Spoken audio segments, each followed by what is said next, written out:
Have you ever seen different Roblox games developers add their own avatars in their games to use as shopkeepers or Easter eggs? In today's video, I will be showing you how to do exactly that for free, as well as how to model the characters in different poses.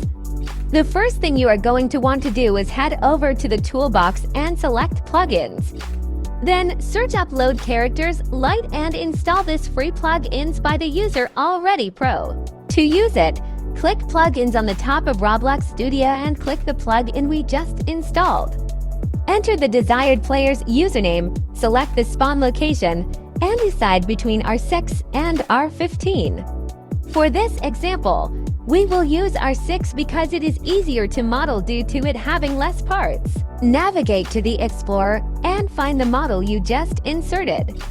Expand it, and now you can move the individual limbs of the model. For example, if we slide it up, the character is now waving.